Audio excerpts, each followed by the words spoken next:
નમસ્કાર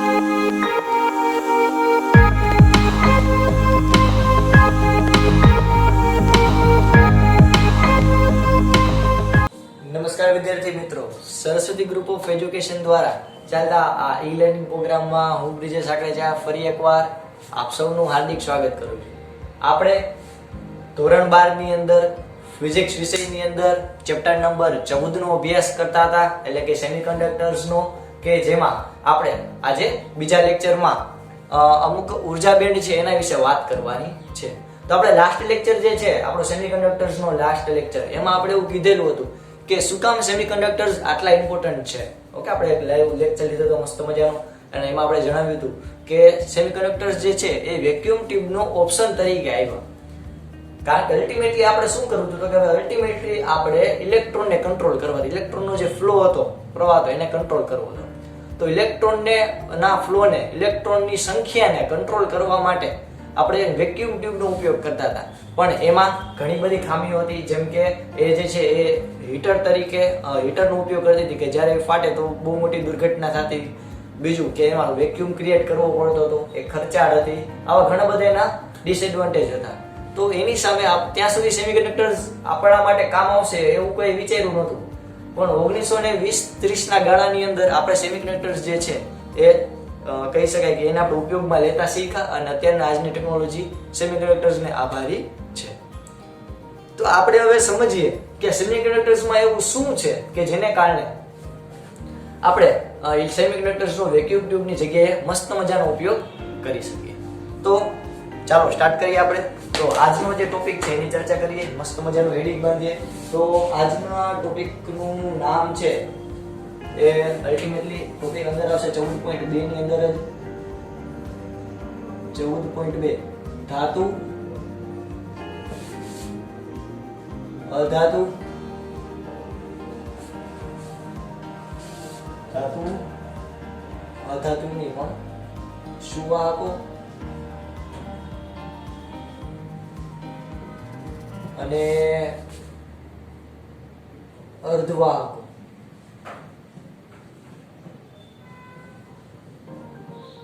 નું વર્ગીકરણ.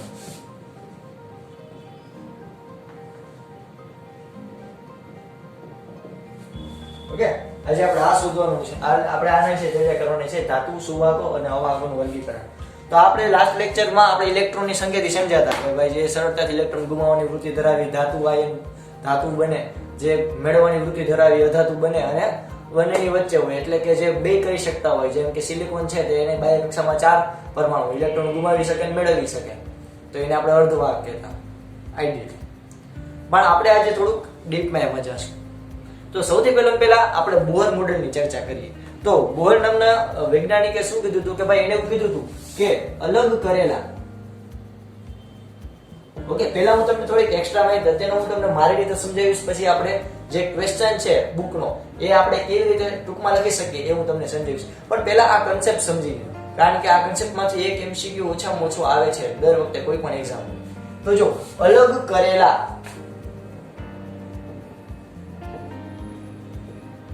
પરમાણુ હોય, અલગ કરેલો પરમાણુ, ખાલી એક સિંગલ એટમ ની આપણે વાત કરીએ તો અલગ કરેલો પરમાણુ હોય એમાં જે ઇલેક્ટ્રોન હોય, ઇલેક્ટ્રોન ની ઊર્જા it depends, એટલે કે આધાર રાખે છે કક્ષા પર. એટલે કે કેટલી કક્ષામાં ઇલેક્ટ્રોન છે, પહેલી કક્ષામાં છે, બીજી કક્ષામાં છે, ત્રીજી કક્ષામાં છે, ચોથી કક્ષામાં છે, કેટલામી કક્ષામાં ઇલેક્ટ્રોન છે એના ઉપર કહી શકે કે ઇલેક્ટ્રોનની ઊર્જા આધાર રાખે. એટલે કે કોઈ પણ સિંગલ એટમ હોય, મેં એક અલગ પરમાણુ રાખ્યો, હાલો કોઈ એક તત્વ છે, આ તત્વમાંથી એક અલગ પરમાણુ બહાર કાઢ્યો. હવે આ જે અલગ પરમાણુ છે, અલગ પરમાણુના ઇલેક્ટ્રોનની ઊર્જા એ કેટલી, તો કે ડિપેન્ડ્સ અપોન કક્ષા ઉપર ડિપેન્ડ કરશે. તમને પ્રશ્ન થાય છે કેવી રીતે, થોડું ઉદાહરણ આપીને સમજાવો ને. આપણે હાઇડ્રોજનનું ઉદાહરણ લઈએ તો હાઇડ્રોજન છે બરોબર, 1 2 3 4, ઓકે, n બરાબર 1, n બરાબર 2, n બરાબર 3, n બરાબર 4. તો આની આપણે ચર્ચા કરીએ તો આની કહી શકાય કે પહેલી કક્ષામાં જે કોઈ પણ ઇલેક્ટ્રોન હોય એની ઉર્જા કેટલી હોય તો કે ભાઈ એની ઉર્જા હશે 13.8 ઇલેક્ટ્રોન વોટ. ઓકે, બીજી કક્ષા છે એની અંદર એની ઉર્જા છે 3.5 ઇલેક્ટ્રોન વોટ. ત્રીજી કક્ષામાં જો કોઈ ઇલેક્ટ્રોન હોય તેની ઉર્જા છે 1.51 ઇલેક્ટ્રોન વોટ. અને ચોથી કક્ષામાં જો કોઈ ઇલેક્ટ્રોન હશે તેની ઉર્જા હશે 0.85 ઇલેક્ટ્રોન વોટ. તો આ ચાર કક્ષા. ઓકે, અને અહીંયા પરમાણુ ઓબ્વિયસ વાત છે કે અહીંયા એનું ન્યુક્લિયસ હોય. તો કેન્દ્રથી એકદમ નજીક કોઈ ઇલેક્ટ્રોન આવેલો હોય, કેન્દ્રની આ નજીકની કક્ષા છે.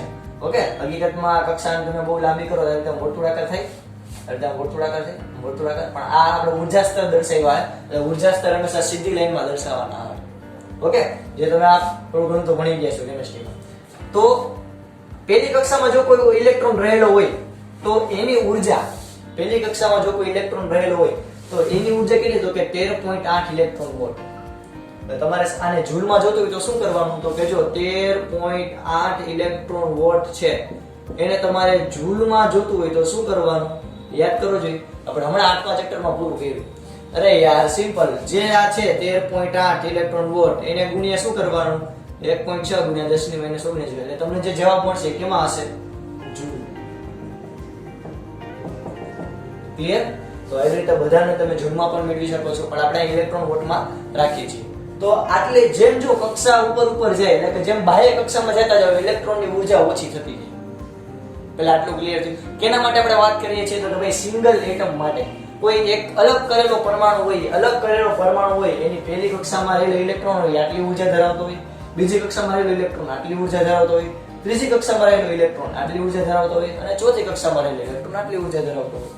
તો અહીંયા આ થિયરી છે એ અલગ કરેલા પરમાણુ માટે લાગુ પડે. ઓકે, આ થિયરી તમે કેના માટે તો કે આ થિયરી અલગ કરેલા પરમાણુ માટે જ લાગુ પડે.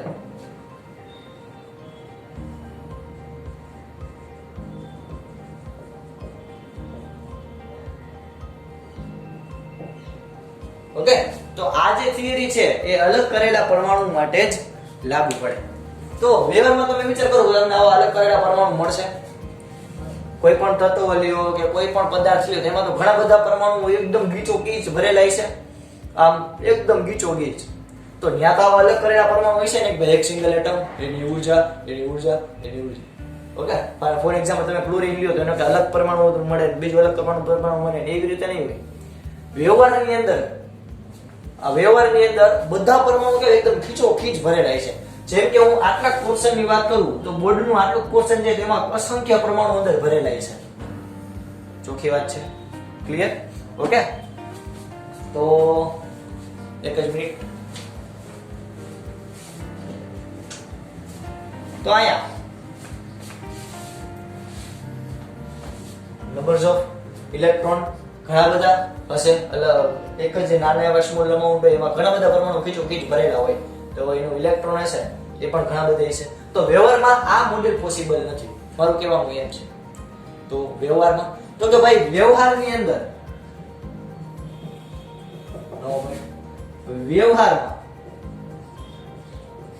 અલગ કરેલા પરમાણુ જોવા મળતા નથી, પણ વ્યવહારની અંદર પદાર્થો જે છે એ ક્રિસ્ટલ સ્વરૂપે, ક્રિસ્ટલ એટલે તો કે ભાઈ સ્ફટિક સ્વરૂપે આપણને જોવા મળે છે.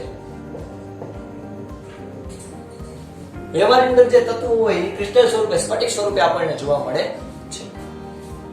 ઓકે, એમાં આપણને આવો સિંગલ એટમ ન મળે પણ સ્ફટિક રૂપે આપણને જોવા મળે.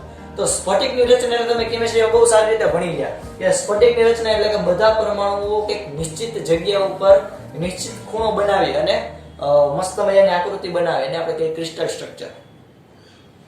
ક્લિયર? તમે એની અંદર કહી શકાય કે કેમિસ્ટ્રીની અંદર પેલું ચેપ્ટર ઘન અવસ્થા ને એની અંદર તમે એફસીસી ને બીસીસી ને એ બધી આખી રચના ભણી ગયા કે કઈ રીતે કોઈ પરમાણુ અલગ અલગ ક્રિસ્ટલ બનાવવા માટે કઈ રીતે અલગ અલગ રચના કરી શકે. તો આ એક વાત તો ક્લિયર થઈ કે ભાઈ વ્યવહારની અંદર ક્રિસ્ટલ સ્ટ્રક્ચર જોવા મળે કે જેમાં આપણે આ નિયમ લાગુ પાડી શકાય નહીં, કારણ કે આ નિયમ સાચો છે પણ આ સિંગલ એટમ માટે જ છે, એટલે કે અલગ કરેલા પરમાણુ માટે જ છે કે જેને આપણે આમાં લાગુ પાડી શકાય નહીં. તો ફરી પાછો પ્રશ્ન થાય કે તો સાહેબ આનું શું કરવાનું? તો કે ભાઈ અલગ કરેલો પરમાણુ હોય એ અલગ કરેલો પરમાણુ એનું તમે ઉર્જા સ્તર જુઓ તો સીધી લાઈનમાં છે. ઓકે, એટલે આપણે એક પોઈન્ટ ઈ પણ લખીએ કે અલગ કરેલા પરમાણુમાં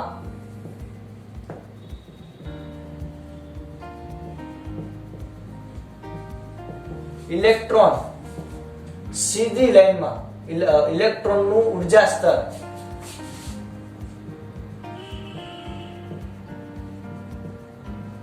કેમાં હશે છોકરાઓ? તો કે ભાઈ સીધી લાઈનમાં આવી છે, એકદમ સીધી લાઈન. જો આ પહેલી કક્ષક, બીજી, ત્રીજી અને આ ચોથી.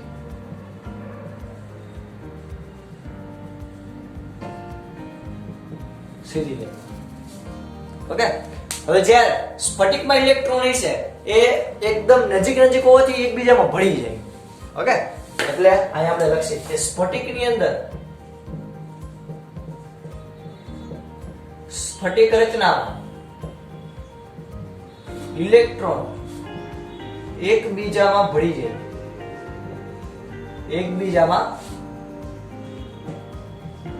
એકબીજા સાથે આંતરક્રિયા કરે. કેવી રીતે સમજો? હવે આ ખાલી એક સિંગલ સ્ટ્રક્ચર હતું, એક સિંગલ પરમાણુ હતું. જ્યારે આપણે સ્ફટિકની વાત કરીએ તો ઘણા બધા પરમાણુ નજીક નજીક ગોઠવાયેલા છે. ફોર એક્ઝામ્પલ અહીંયા આપણે એક પરમાણુ લઈ લઈએ, આ 1, આ 2. હવે એની આપણે કક્ષા દોરીએ. આ પહેલાની કક્ષા, આ છે બીજાની કક્ષા. તો જો એકદમ નજીક નજીક હશે. ઓકે, આ એકદમ આપણે ઝૂમ કરીને દેખાયું કે ફોર એક્ઝામ્પલ માની લો હું આટલો કટકો લઉં, આટલા કટકાની અંદર હું એના પણ ભાગ પાડીને આટલો કટકો લઉં, આને હું ઝૂમ કરું તો મને આટલો ભાગ મળ્યો. હવે આમાંથી પણ હું આવડો નાનો ભાગ લઉં, એમાંથી પણ હું કટકો કરું નાનો. ઓકે, એમાંથી પણ હું નાનો કટકો કરું તો મને હજી નાનો ભાગ મળ્યો. એ નાના ભાગના પણ કટકા કરતા જાઓ અને સાવ અંદર અંદર અંદર જતા જાઓ તો મને છેલ્લે આવી રીતે પરમાણુઓની આખી એક શૃંખલા મળશે. આવું મને સ્ટ્રક્ચર મળશે, કારણ કે આ ઘન પદાર્થ છે તો બધા પરમાણુ આવી રીતે ગોઠવાયેલા છે. હવે આને પણ હું ઝૂમ કરું તો મને આમ મળશે કે બધા પરમાણુ આવી રીતે ગોઠવાયેલા હોય. ઓકે, ક્લિયર થયું? એટલે આપણે એકદમ નાના લેવલે હોય. હવે અહીંયા પણ એક ઇલેક્ટ્રોન છે અને અહીંયા પણ એક ઇલેક્ટ્રોન છે. તો આમાં થાય શું? તો કે આ જે કેન્દ્ર છે એ કેન્દ્રથી આ ઇલેક્ટ્રોન નજીક છે, એવી રીતે આ ઇલેક્ટ્રોન પણ નજીક થઈ. સેમ એવી જ રીતે આ કેન્દ્રથી આ ઇલેક્ટ્રોન નજીક થઈને આ ઇલેક્ટ્રોન નજીક તો છે. તો આ આનું આકર્ષણ તો ધરાવે જ છે, પ્લસ આની ઉપર આનું આકર્ષણ લાગશે, એટલે કે આ કેન્દ્ર આને ખેંચશે. એવી જ રીતે આ ઇલેક્ટ્રોન આને ખેંચશે, આ ઇલેક્ટ્રોન આને ખેંચશે. તો એનો મતલબ એમ કે બે કક્ષા થોડીક નજીક આવી, થોડીક દબાણી. તો થોડીક દબાણી એટલે હવે આનું નવું સ્ટ્રક્ચર કેવું બનશે? તો કે આવી રીતે.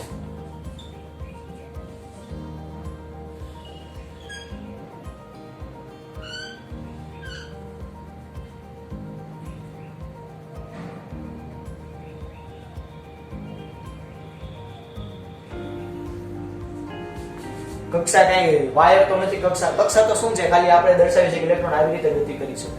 તો એ જો થોડીક હજી અંદર આવી એટલે ઓવરલેપ થઈ, એકની માથે બીજી ચડી ગઈ.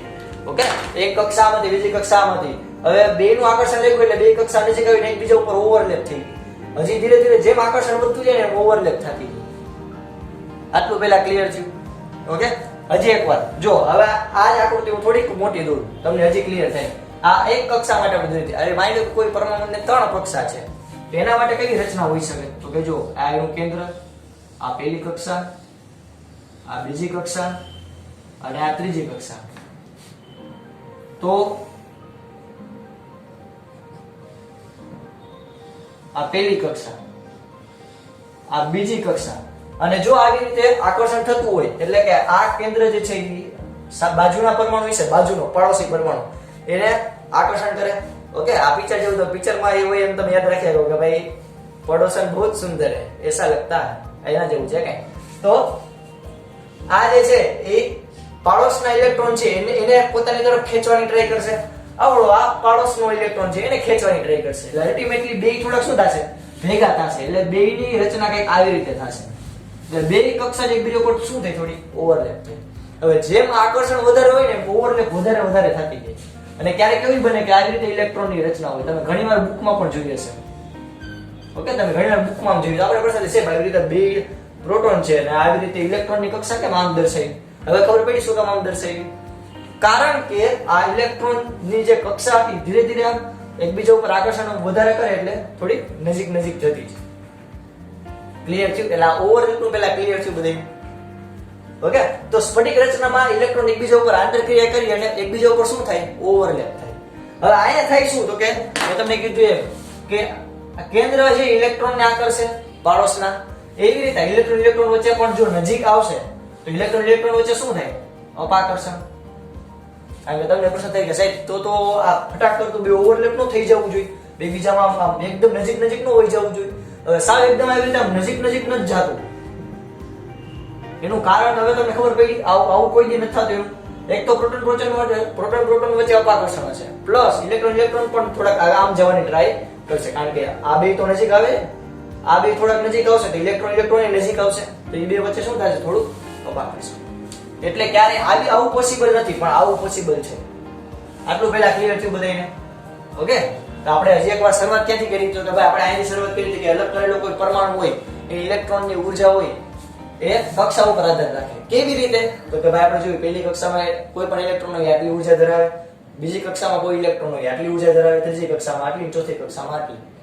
હવે આ થિયરી ખાલી અલગ કરેલો પરમાણુ હોય એના માટે જ લાગુ પડે. જ્યારે આપણે ક્રિસ્ટલ સ્ટ્રક્ચર હોય એટલે કે વ્યવહારમાં આપણે સ્ફટિક રચના બધી જોવા મળે તો આ સ્ફટિક રચનામાં ઇલેક્ટ્રોન હોય એકબીજા સાથે શું કરે? આંતરક્રિયા કરે એટલે કે ઓવરલેપ કરે.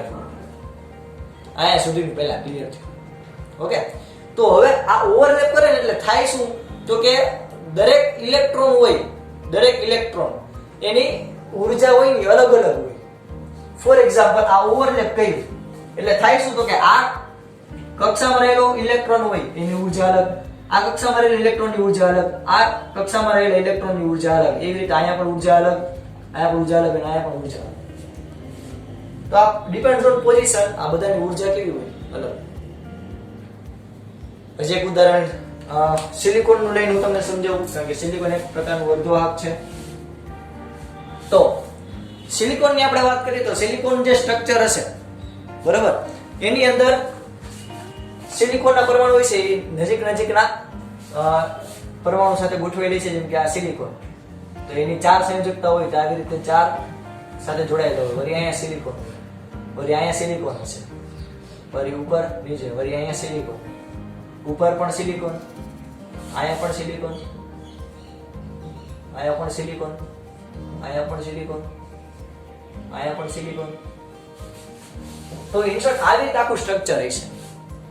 તો આ સિલિકોન છે એ સહસંયોજક બંધ બનાવશે.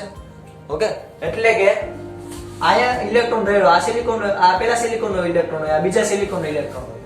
બે ભાગીદારી કરી, ઇલેક્ટ્રોનની ભાગીદારી કરી, પાર્ટનરશિપ કરી અને સહસંયોજક બંધ બનાવશે. એટલે કે ફોર એક્ઝામ્પલ આ ઇલેક્ટ્રોન કહો તો આ ઇલેક્ટ્રોન આનો પણ થશે અને આનો પણ થશે. એટલે કે તારું મારું વૈયારું, મારું મારા પપ્પા, એના જેવું કામ કરે. ઓકે, તો સિલિકોનનું સ્ટ્રક્ચર આવું કામ કરે, આવું કંઈક કામ કરશે. ઓકે, તો આ બધા ઇલેક્ટ્રોનની પોઝિશન પાછી કેવી થાય? અલગ અલગ. આ બધા તમે જો આ માની લો કે હું આની ચર્ચા કરું, પર્ટિક્યુલર આની ચર્ચા કરું આ એટમની, તો આ એટમ જે છે એની સામે બે એટમ રહેલા છે, એની ઉપર એક છે અને અહીંયા એક છે. ઓકે, એટલે આ એટમની હું વાત કરું તો આ એટમની સામે, ઉપર અને નીચે આ 3 કોષ્ટક દૂર. તો આ પર્ટિક્યુલર આ એટમની વાત કરું તો એની સામે બે એટમ છે. ખાલી આટલા આકૃતિની જ ખાલી વાત કરું છું. એની ઉપર એક છે અને નીચે એક સિલિકોનનો એટમ છે. હવે હું આ સિલિકોન માટે વાત કરું, આ વચ્ચેના સિલિકોન માટે, તો એના માટે શું થશે? તો કે એના માટે ઉપર એક છે, નીચે પણ એક છે અને આડોશ પાડોશમાં ઉપર એક છે, નીચે એક છે અને આડોશ પાડોશની અંદર આ બાજુ તમે જુઓ તો એક જ છે અને આ બાજુથી તમે જુઓ તો એક જ છે. હવે આની પર્ટિક્યુલર ચર્ચા કરું અથવા તો આની ચર્ચા કરું, આવડા એટમની વાત કરું તો આ એટમની સામે બે એટમ છે, આ એટમની નીચે બે એટમ છે અને આ એટમની ઉપર અત્યારે આપણી આકૃતિમાં એકાય એટમ નથી એટલે અહીંયા 0. તો તમે ધ્યાનથી અવલોકન કરો તો જો બધા એટમની પોઝિશન અલગ અલગ આવે. બધા એટમની પોઝિશન કેવી આવે? અલગ અલગ આવે. ક્લિયર થયું? તો અને બધા ઇલેક્ટ્રોનની પોઝિશન અલગ અલગ આવે તો બધાની ઊર્જા પણ કેવી હોય? અલગ અલગ હોય. ઓકે, એટલે જે આપણે આઈડિયલ થિયરી હતી એટલે કે કોઈ એક સિંગલ એટમ માટેની થિયરી હતી એમાં કક્ષા ઉપર આધાર રાખતી હતી. જ્યારે સ્ફટિક રચના છે એમાં ઇલેક્ટ્રોનની પોઝિશન ઉપર આધાર રાખશે ઊર્જા. ઓકે, જેમ આ કેન્દ્ર વચ્ચે કહેવાય કે બાહ્ય કક્ષામાં રહેલા ઇલેક્ટ્રોનોનું આકર્ષણ પ્રબળ થાય એમ એકબીજા ઉપર ઓવરલેપ વધારે કરે. એટલે આયા ઊર્જા જે છે એ કક્ષા ઉપર આધારિત કક્ષા ઉપર જ આધારિત ન રહેતા એ ઇલેક્ટ્રોનની પોઝિશન ઉપર પણ આધારિત. આટલું પહેલા ક્લિયર થયું. આ જસ્ટ હું પાયો કમ્પ્લીટ કરાવું છું. હજી આપણે ટોપિક તો હજી ભણ્યા જ નથી, હજી ધીરે ધીરે ભણશે. પણ એમાં ડાયરેક્ટ હું તમને એમ કહું કે ભાઈ કન્ડક્શન બેન્ડ એટલે વાહક સ્તર કહેવાય તો એ તમને ખબર નહીં પડે કેમ જનરેટ થયું ને મારી તમને સમજાવવું પડશે એટલે હું આ કરું છું. ઓકે, પહેલા આટલું ક્લિયર થયું તો ફટાફટ પહેલા આટલું પોતાના બુકની અંદર રંગબેરંગી પેનથી લખી દો.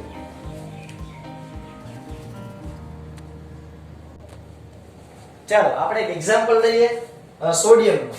તો આપણે એક એક્ઝામ્પલ લઈએ સોડિયમ. પરમાણુ ક્રમાંક કેટલો હશે? તો કે ભાઈ 11. ઓકે, આપણે એક એટમ માટે ઉદાહરણ લઈએ ક્રિસ્ટલમાં કેવી રીતે એના ઊર્જા સ્તર હશે. તો આપણે 1 મોલ સોડિયમ લઈએ તો એની અંદર ઇલેક્ટ્રોનની સંખ્યા અથવા તો પરમાણુઓની સંખ્યા કેટલી છે? પરમાણુની સંખ્યા છે 6.022 ગુણ્યા 1023 ઘાત. આટલી સંખ્યા છે એટલે કે આટલા ઇલેક્ટ્રોન હશે. ઇલેક્ટ્રોનની સંખ્યા પણ આટલી જ થશે. ક્લિયર? ઓકે, ચાલો હવે આપણે આની પહેલા તો રચના ઇલેક્ટ્રોન રચના શું છે? તો કે ભાઈ 1s2 2s2 2p6 3s1. આપણને ખબર છે કે આની આટલી ઇલેક્ટ્રોન રચના છે. 1s2 2s2 2p6 અને 3s1. તમે કેમિસ્ટ્રીમાં બહુ ડિટેલમાં ભણી ગયા છો. હવે આના ઊર્જા સ્તર કઈ રીતે હોય? તો કે આપણે હમણાં જ ચર્ચા કરી કે આના ઊર્જા સ્તર પહેલા તો જે સૌથી કેન્દ્રની એકદમ નજીક હશે એનું ઊર્જા સ્તર કંઈક આવી રીતે હશે 2s2.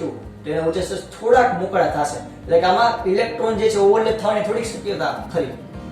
2p માં થોડીક વધારે શક્યતા ખરી. સૌથી વધુ ઓવરલેપ થવાની શક્યતા એટલે કે એક સોડિયમનો પરમાણુ હોય અને આ બીજો સોડિયમનો પરમાણુ હોય તેની ઓબ્વિયસ વાત છે કે ઓવરલેપ સૌથી વધારે. આટલું બધું તો ન થાય પણ સૌથી વધારે ઓવરલેપ થવાની શક્યતા ક્યાં વધારે? તો કે બાહ્ય કક્ષામાં. એટલે કે બાહ્ય કક્ષામાં સૌથી વધુ ઓવરલેપ થશે. હવે ઓવરલેપ થાય તો અહીંયા આપણે n જેટલા લીધા હતા બરોબર પરમાણુ. આપણે આટલા એટમ્સ લીધા હતા 1023 ઘાત. તો બધા એક એક ઇલેક્ટ્રોન ઓવરલેપ થાય એટલે કે બધા આ સોડિયમ છે તો સોડિયમની આસપાસ કેટલા? તો કે સોડિયમની આસપાસ 1023 ઘાત જેટલા બીજા સોડિયમ હશે. તો આ બધા આવી રીતે સોડિયમના પરમાણુ આવી રીતે આવેલા હોય. ઓકે, બધા આવી રીતે સોડિયમના પરમાણુ આવેલા હોય તો બધાની ઇલેક્ટ્રોન રચના હશે, બધાના કક્ષા હશે. તો ક્યાંક ને ક્યાંક આની કક્ષા આની કક્ષા આની કક્ષા આની કક્ષા આની કક્ષા બધા એકબીજા સાથે શું થતું હશે? ઓવરલેપ થતું હશે. આવી રીતે જો ક્રિસ્ટલમાં આવી રીતે રચના હોય તો આવી રીતે આમ ગડબડ ગુચડો જ લાગે પણ આખી ઇલેક્ટ્રોનની જે રચના હોય એકબીજા સાથે ઓવરલેપ થતી હોય. તો ઓવરલેપ થાયને કારણે સૌથી વધુ ઓવરલેપ થવાની શક્યતા ક્યાં વધારે? તો કે ભાઈ અહીંયા 3s વાળા આ 2p આ 3s નહીં પણ 2s અને આ 1s. ઓકે, તો 1s છે એ કેન્દ્રની એકદમ નજીક હોવાને કારણે એમાં ઓવરલેપની શક્યતા ઘણી ઓછી. જ્યારે કારણ કે એક તો જો આ રીતે આ કેન્દ્રની એકદમ નજીકનો ઇલેક્ટ્રોન છે એટલે અહીંયા કોઈ બીજો કક્ષાનો ઇલેક્ટ્રોન આવે એને સૌથી વધારે અપાકર્ષણ કેનું લાગે કે નજીકના કેન્દ્રના ઇલેક્ટ્રોન. એટલે તમે જે એટમ્સ હોય એમાં નજીક કેન્દ્રની નજીક જાવ ને ઇલેક્ટ્રોનનું અપાકર્ષણ ઇલેક્ટ્રોનની ઊર્જા વધતી જાય. યાદ કરો આપણે હમણાં જ ભણ્યા કે સૌથી વધુ ઊર્જા ક્યાં હોય તો કે કેન્દ્રની નજીક રહેલા ઇલેક્ટ્રોનને. તો એનું અપાકર્ષણ વધારે હોય એટલે અહીંયા ઓવરલેપ થવાની શક્યતા સૌથી ઓછી. જેમ બહારનો ઇલેક્ટ્રોન હોય ને એમ ઓવરલેપ થવાની શક્યતા વધારે. તો અહીંયા ઓવરલેપ થશે કારણ કે બાહ્ય કક્ષા આ છે.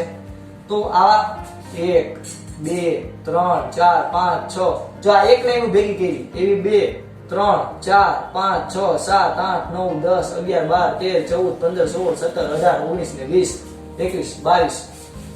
તો અમે ખાલી 22 લાઈન કરી તો જો તમને આખું એક પટ્ટા જેવું લાગે, આખું સ્તર જેવું લાગે. તો આવા તો કેટલાય છે, 10 ની 23 ઘાત જેટલા પટ્ટા છે. તો આ એક સિંગલ લાઈન ન હતા, કારણ કે આપણે ઊર્જા સ્તર છે એ સિંગલ લાઈન થી દર્શાવે, આપણે હમણાં આગળ જોયું. પણ આવા 10 ના 23 ઘાત એટમ ના કક્ષા ભેગી થાય, 23 ઘાત નું ઓવરલેપ થાય, તો આ એક લીટો, ખાલી લીટો ન રહેતા પણ આવી રીતે આખું શું બની જાય, તો કે સ્તર બની જાય. શું બની જાય? સ્તર, કે જેને બેન્ડ કહેવાય. ઇંગ્લિશ શું કહેવાય? બેન્ડ, એટલે કે આખું એક સ્તર. તો આ આપણું બાહ્ય કક્ષામાં રહેલા, આપણું જે સોડિયમ ની વાત કરીએ તો સોડિયમના બાહ્ય કક્ષામાં રહેલા ઇલેક્ટ્રોનનું આ સ્તર છે. કેનું? તો કે એનર્જી નું સ્તર છે. એટલે કે આટલા ભાગને શું કહેવાય? Energy band. શું કહેવાય? Energy band. હવે ખબર પડી એનર્જી બેન્ડ એટલે શું? એનર્જી બેન્ડ એટલે ઊર્જા સ્તર, એટલે કે બાહ્ય કક્ષામાં રહેલા ઇલેક્ટ્રોનની ઊર્જા. હવે તમને કારણ કે ઘણા છોકરાને સમજાતું જ નથી કે ભાઈ આ બાહ્ય કક્ષામાં રહેલા ઇલેક્ટ્રોન તો એક જ હોય, સોડિયમની વાત કરીએ તો આયા તો ઘણા બધા સ્તર કેવી રીતે આવ્યા? ખબર પડી તો કે ક્રિસ્ટલ સ્ટ્રક્ચર હોય એમાં ઘણા બધા ઇલેક્ટ્રોન એકબીજા ઉપર ઓવરલેપ થતા હોય. ઓવરલેપ થવાને લીધે કોઈ એક સોડિયમ હોય એમાં બાહ્ય કક્ષામાં રહેલા ઇલેક્ટ્રોન જે હોય એ એક જ અસર ન કરે, પણ બીજા ઘણા બધા આજુબાજુના બાહ્ય કક્ષામાં રહેલા ઇલેક્ટ્રોન પણ એની ઉપર અસર કરતા હોય, ઓવરલેપ થતા હોય, કે જેને કારણે આખું એક લાઈન ન રહેતા, ઊર્જા સ્તરની એક જ લાઈન ન રહેતા આખું ઓવરલેપ થાય. જેમ તમે કેન્દ્ર બાજુ જતા જાવ એમાં ઓવરલેપ ઘટતું જાય અને કેન્દ્ર પાસે એકદમ નજીક શૂન્ય જેવું હોય. ક્લિયર થયું? આ એનર્જી બેન્ડ પર સમજાણું. ક્લિયર? ઓકે. તો આ એનર્જી લાઈન છે એ એકબીજાને એકદમ નજીક હોય. આ એનર્જી લાઈન હોય એ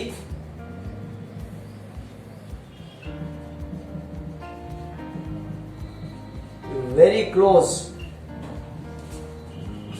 look like a band. એક કેના જેવું દેખાય? તો કે it look like a band, એટલે કે એક બેન્ડ જેવું દેખાય, એક આખું સ્તર જેવું દેખાય. ઓકે. આ એક દોરો હોય, હવે એક દોરો, બે દોરા, ત્રણ દોરા, ચાર દોરા, 1000 દોરા ભેગા કરો તો આખું કાપડ થઈ ગયું. આ એના જેવું કામ છે. આ એક સ્તર નથી પણ આખું એક બેન્ડ રચે. હવે તમે ધ્યાનથી અવલોકન કર્યું તો જ્યાં હજી અડધું તો ખાલી છે. હવે તમને ખબર પડી છે શું કામ ખાલી? કારણ કે 3s1 છે. આ મેક્સિમમ કેટલા ઇલેક્ટ્રોન સમાઈ શકે? તો આપણને ખબર છે કે 3s2, એટલે કે આમાં 2 ઇલેક્ટ્રોન સમાઈ શકે. આમાં કેટલા છે? તો કે 1. તો આ અડધી જગ્યા કેવી રહી? 50% કેવી જગ્યા રહી? ખાલી. તો આ ખાલી જગ્યા રહી એમાં હજી ઇલેક્ટ્રોન આવવાની શક્યતા વધારે. આપણને ખબર છે કે સોડિયમ છે 1 ઇલેક્ટ્રોન ગુમાવે છે, પણ આવી જે ખાલી જગ્યા હોય એમાં કોઈ ઇલેક્ટ્રોન આવવાની શક્યતા પણ ખરી તો ખરા જ. તો અહીં જગ્યા, આ જે ખાલી જગ્યા છે એમાં ઇલેક્ટ્રોન આવી પણ શકે. તો આને કહેવાય એનર્જી બેન્ડ. અને જે જગ્યા ખાલી છે કે જ્યાં ઇલેક્ટ્રોન, અહીંયા ખાલી કક્ષા જોઈએ, અહીંયા કઈ ઇલેક્ટ્રોન હોય નહીં, ઇલેક્ટ્રોન ન હોય, આ જગ્યા ખાલી પડી, આ જગ્યા ભરેલી છે, આ જગ્યા કેવી છે? ખાલી. આ ખાલી જગ્યા જે છે એને કહેવાય કંડક્શન બેન્ડ. શું કહેવાય છોકરાઓ? કંડક્શન બેન્ડ, એટલે કે વાહક ઊર્જા સ્તર. હવે ખબર પડી એનર્જી બેન્ડ કોને કહેવાય, કંડક્શન બેન્ડ કોને કહેવાય. ઓકે. ચાલો આ પૂછી નાખો. બરોબર મોટો ઈશ્વર મોટો.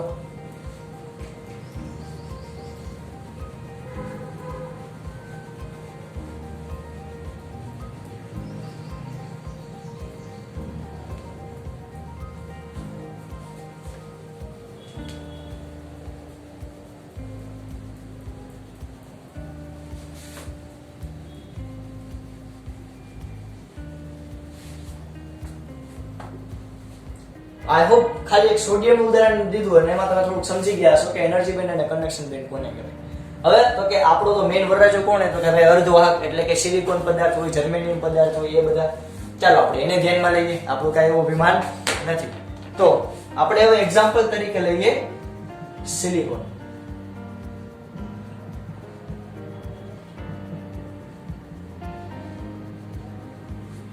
સિલિકોન. તો સિલિકોન છે એનો પરમાણુ ક્રમાંક 14. ઓકે. ઇલેક્ટ્રોન રચના 1s2 2s2 2p6 3s2 2p2. Okay, આ ઇલેક્ટ્રોન રચના થઈ. હવે આપણે આનું એનર્જી બેન્ડ દોરીએ તો તમે મને કહો કઈ રીતે દોરી શકાય? આવી રીતે દોરી શકાય. દોરીએ આપણે. હવે જો આમાં જોજો ધ્યાનથી 2p2 ઓકે, એલ્યુમિનિયમ અને સિલિકોન 2p2 છે. તો જો આપણે બધા માટે ખાલી કક્ષા દોરીએ તો આ થશે 1s ફૂલ ભરાયેલી, કેન્દ્રની એકદમ નજીક. આ સિલિકોનનો એટમ હશે એનું કેન્દ્ર છે એકદમ નજીક. આ 2s2 થોડીક શક્યતા. આપણે આને પણ બચાવી દઈએ. હવે એનાથી આપણે આગળ જઈએ તો 2p6 થોડુંક આમાં ઓવરલેપ થવાની શક્યતા થોડીક જ, સાવ ઈટું છે. હજી આગળ જઈએ 3s2 થોડી ઈટું છે. ઓકે, હવે આગળ ચર્ચા કરીએ 2p2 સૌથી બહારની કક્ષક, તેમાં મેક્સિમમ ઓવરલેપ થવાની શક્યતા વધારે. તો હું એનું એનર્જી બેન્ડ દોરું. હવે આપણે આવા કેટલા તો કે n નંબર્સ ઓફ એટમ ધ્યાનમાં લઈએ. કેટલા? સિલિકોનના n numbers of atom.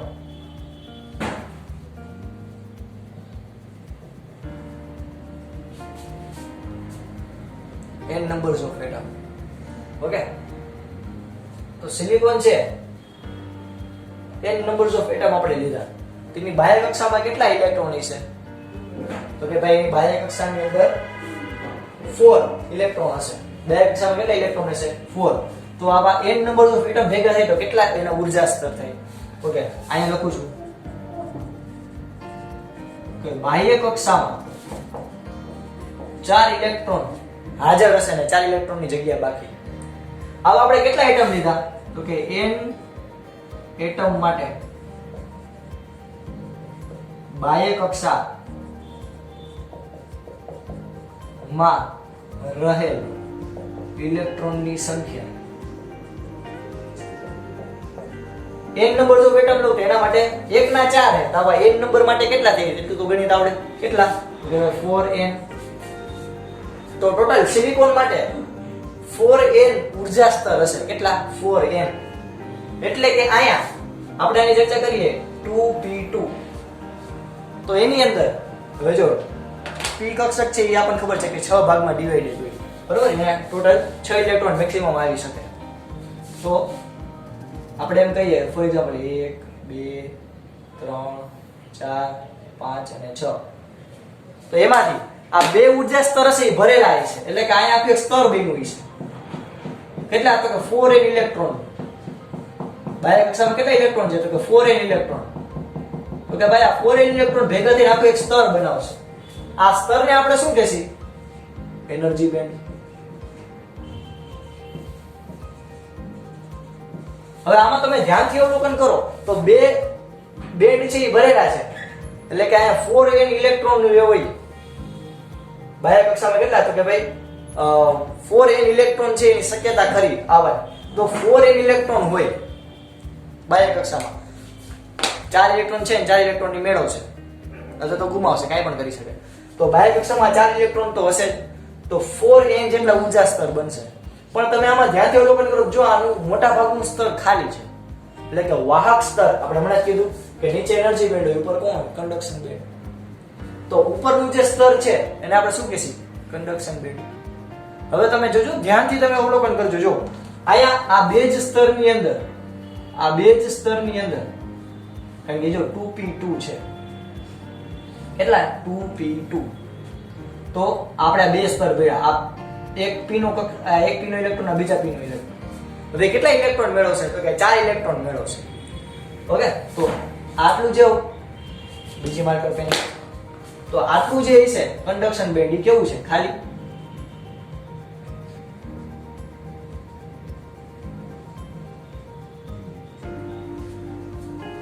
Okay, તો સિલિકોન નું સ્ટ્રક્ચર પહેલા ક્લિયર છે. ઓકે, તો આવી રીતે આખી રચના હોય.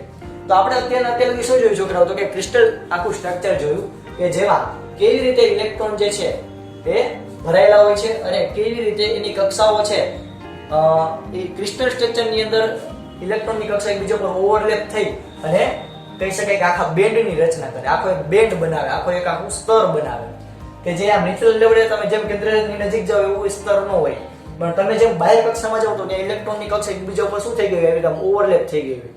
તો ઓવરલેપ થઈ ગઈ હોય એટલે આખો એક બેન્ડની રચના કરે. તો એ બેન્ડમાં નીચેનું બેન્ડ હોય એને એનર્જી બેન્ડ કહેવાય.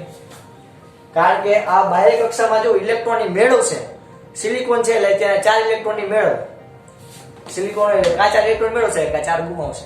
તો જો એ 4 ઇલેક્ટ્રોન મેળવે, હું એક સિંગલ એટમની વાત કરું કે હાલો સિલિકોનનું સ્ટ્રક્ચર છે તો એ 4 ઇલેક્ટ્રોન ધરાવે છે અને એને 4 ઇલેક્ટ્રોન મેળવવા છે.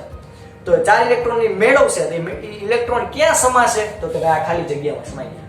કારણ કે એ કન્ડક્શન બેન્ડ એટલે કે આ ખાલી જગ્યા, આ ખાલી જગ્યામાં શું થઈ જાય, ભરાઈ જાય 4 ઇલેક્ટ્રોન. એટલે એનું અષ્ટક કેવું થઈ ગયું, પૂરું, 4 ને 4 8, વાર્તા પૂરી.